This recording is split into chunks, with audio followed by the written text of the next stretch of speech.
have a different kind of Bassmasters show. First, we're going to Lake Guntersville for the Alabama Invitational. And then we're going fishing with the winner and learn how, where, and why he did what he did to win. Then hang on, because you're going to see some of the most explosive topwater action ever. We're going to go rat fishing in the milfoil. There he is. You see him? Yeah, throw back in there. There he is. Fish. Now that was mine there. This is a pretty fair fish, Chuck. And I'm Ray Scott for the Bassmasters, and we'll be right back.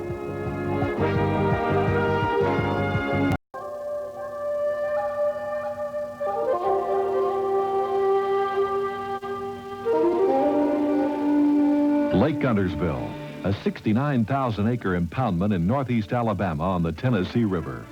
This meandering body of water with sloughs and bays, backwaters and creeks is one of the greatest bass factories in the U.S. The lake is old and should be well past its prime for producing bass because most of the original cover is either gone or silted in. But Lake Guntersville has something going for it that keeps it right at the top for productivity. Milfoil, a weedy aquatic vegetation that provides cover for both baitfish and game fish. This $137,500 three-day Alabama Invitational is the fifth stop on the $2 million Bassmaster Tournament Trail. Following this tournament, there's only one left for these anglers to qualify for the 35 positions in the 1987 Bassmasters Classic. So for many here, this tournament is make it or break it time.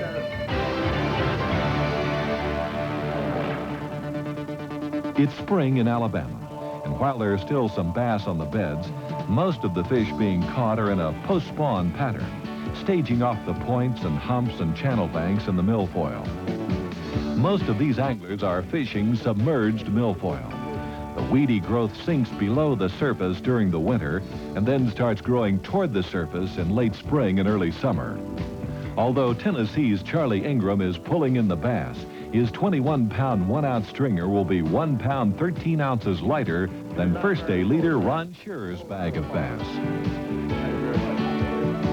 In Bassmaster tournament competition, it's foolhardy to pick a winner till the scales go down the last time. A good example is Ken Cook's performance the second day. The former Oklahoma fisheries biologist is one of the top pros in the country. He knows how to catch bass and how to precisely cull his catch with the use of electronic scales to make sure the larger bass go in the live well.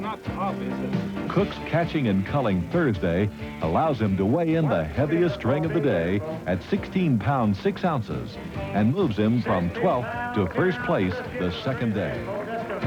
Watch Rick Clunn, the great Texas angler who won his first Bassmasters Classic World Championship right here on Lake Guntersville. Clunn's catch of 14 pounds 2 ounces, the sixth best of the day, moves him from 19th to 10th, only 3 pounds 3 ounces out of first. Clunn is fishing close to the weigh-in area, only about a 12-minute run. He's throwing rattle traps across the milfoil and scoring. And so is Ken Cook, who continues to work the banks of a large creek, hoping to catch and cull and win this tournament. But Rick Clunn has made his move. 3 times classic winner. Only man in history to do it on 2 occasions, year to year, back to back. Second all-time money winner. 27 pounds, 14 ounces when he started this morning. Today, 7 bass, and the scales, watch it as it moves, folks. You're seeing greatness in your face.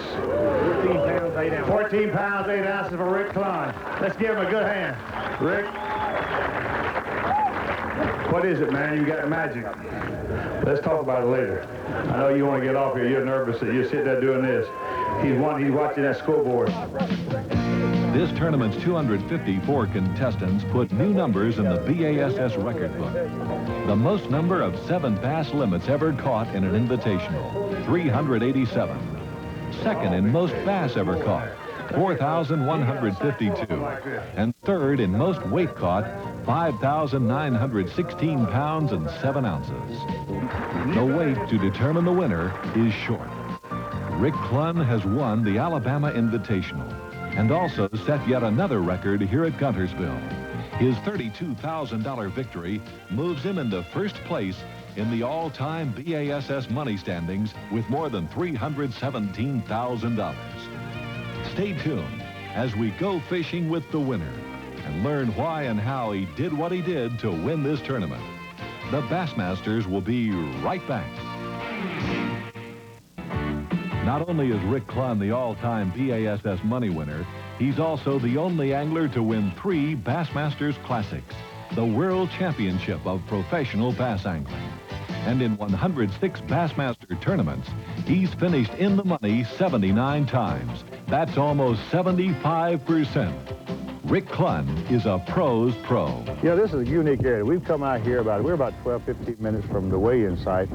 We've got a bait, a hot spot that you, not a hot spot, but a rattle trap that you use is one of your primary baits for this particular wind. And you rod and you reel. I want you to take this rig, and I want you to give me just a brief demonstration for the folks that are curious about how you did it. Well, this is probably my second best area that we're fishing. It's had the most fish on it that I was catching. And what we have here behind us is a point coming off the bank, and this point extends out and makes an underwater island out there. It's got this new growth of milfoil coming up on it.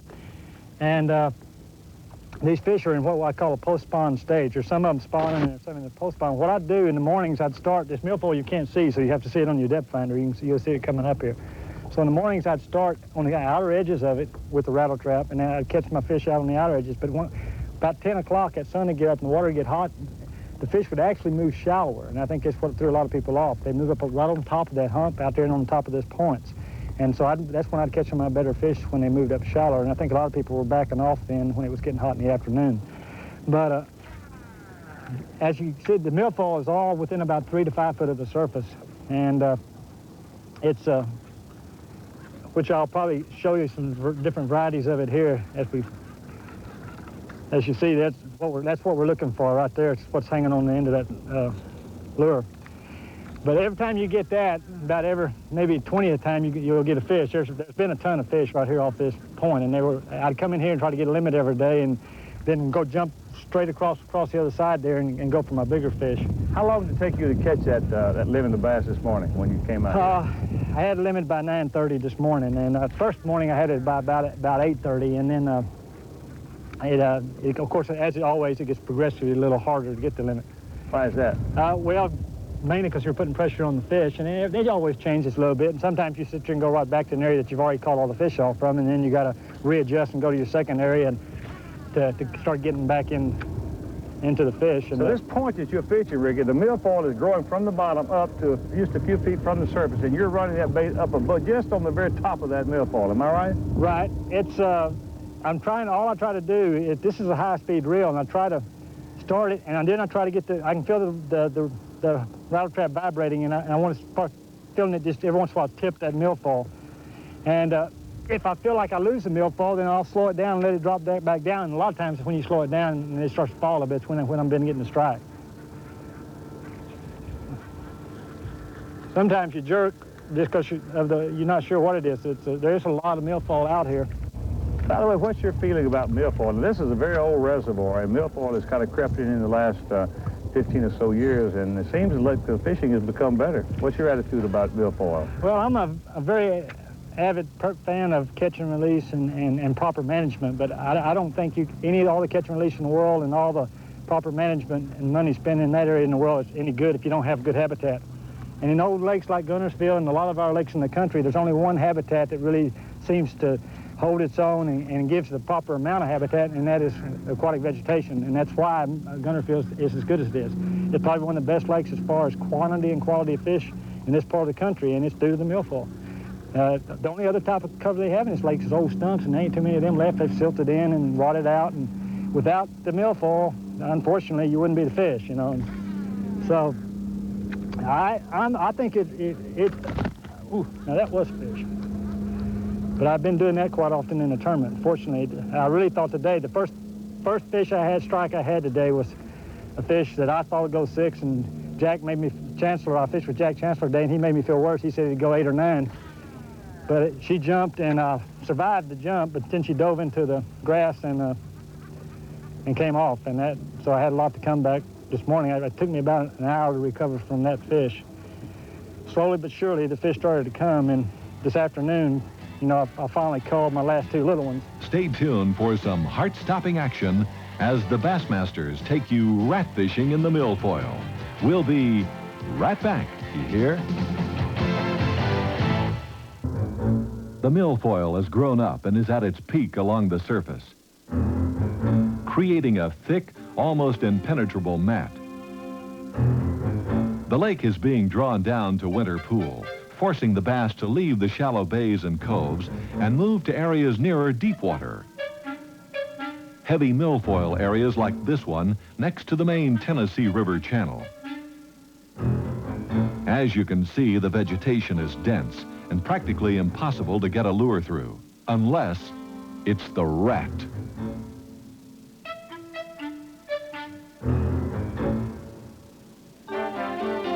Pro bass angler David Yarborough from Gadsden, Alabama, is considered an expert on Guntersville and the other TVA lakes in the area.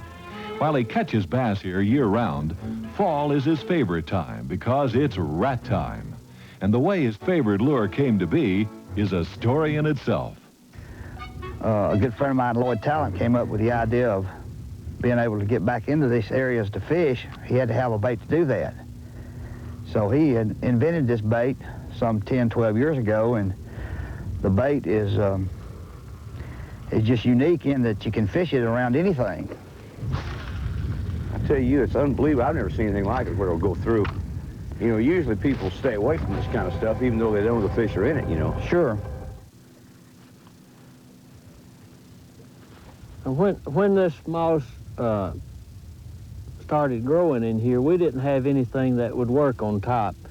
We tried spoons, and if they'll catch a fish, but if you have to stop it, it'll sink. And we needed something that would catch fish, and if you had a strike, it would stay there and maybe get him back for the second one. So we tried plastic, wood, and nothing seemed to work except a holler, rubber, or plastic. So I wasted a lot of time and finally got one that would work.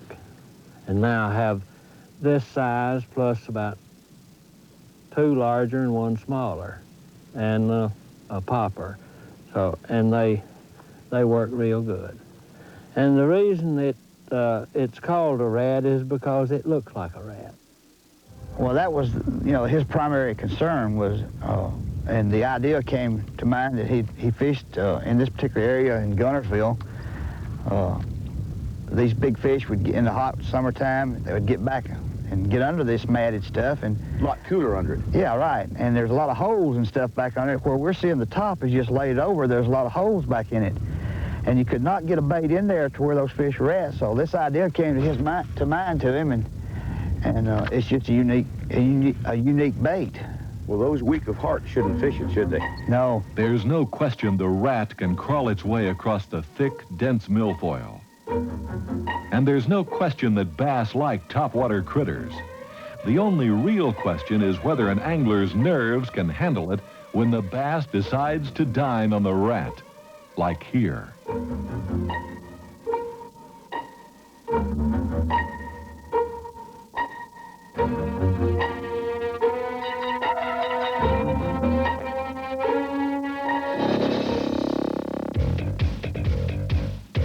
Getting the rat to go out and fetch up a bass is no trick, nor is getting the bass to bite the rat a real problem. The challenge is hooking the fish. The average is about a 50% miss factor for every strike on the rat. That's the first problem. The second one is getting the fish to the boat. The second the strike occurs, the bass is back down in the thick stuff. A 3-pound bass could now weigh 10 pounds or more because of the attached milfoil. That's why rat fishermen use stiff, heavy-duty flipping rods and 20 to 30-pound test line. A trick to getting the fish to the boat is to set the hook, keep the rod high, and reel. Dropping the rod and pumping the fish won't work because the bass just goes deeper into the weeds every time pressure is released. There really isn't a lot to playing a rat-hooked bass because it's usually just a dead pull because of the weeds. The thrill is in the strike. There he is. Good fish. All right, that's the fun part. You got him now. I believe. Yeah, I got him. He's not that, thought he was better than that, though. That's that one that blew up on me. I'll bet you. You know it? Yeah, but he's not as good as I thought. We'll take him.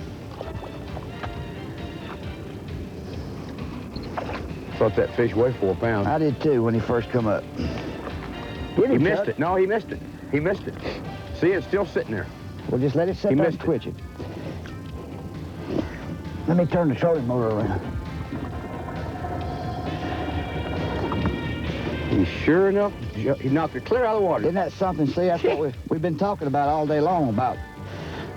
This is the only type bait that you can really put on top of this stuff and just stop it. That thing climbed all over that bait. You know, if you were fishing a spoon and stopped it on that strike, it'd sink. Again, the strike is nerve-wracking. No. Under my bait. Behind it.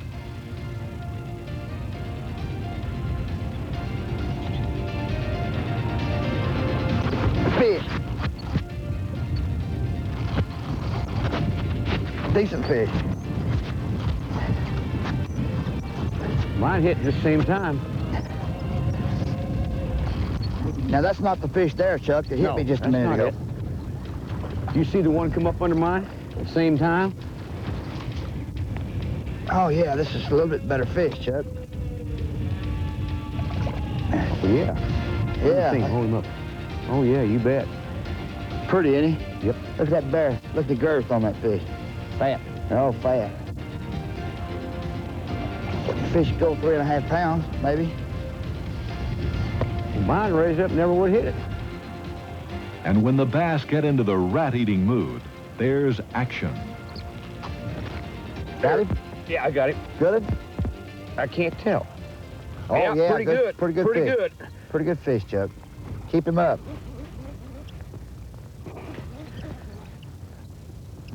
Good job. Got me in that stuff. Hope he didn't get off. Just keep steady pressure and you'll be all right. I see the fish.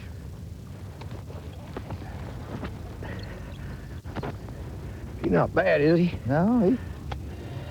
Yeah, well, no, he's a good fish. Good chunky fish. Look at there. Yeah. Oh, he Well, got look that at- thing down, You didn't think he didn't inhale that? Good fish, Chuck.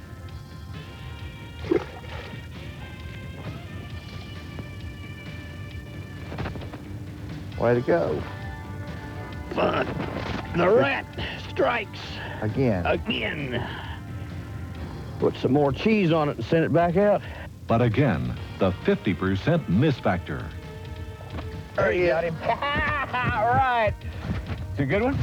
Hey, come on. Oh, me. Well, that was neat, though, wasn't it? Huh? All in all, rat fishing's a blast. I think I'm going to come back when it's good.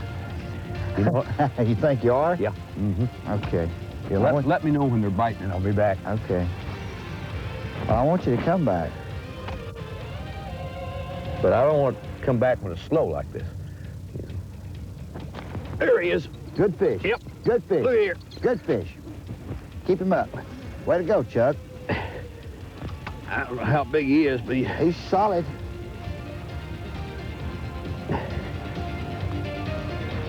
you gotta let me know, come here, fish, when they really turn on. You know what I mean? I sure will, Chuck. You know, really the big fish are not moving. But the real big fish, but I need to get you to come back when they're really turned Well, on. he ate that one too, didn't he? Sure did. And we'll have another good time. Isn't that something? Isn't it how aggressive they are? Oh, Just amazing, isn't it? How they'll blow through that I could thing. learn to like this.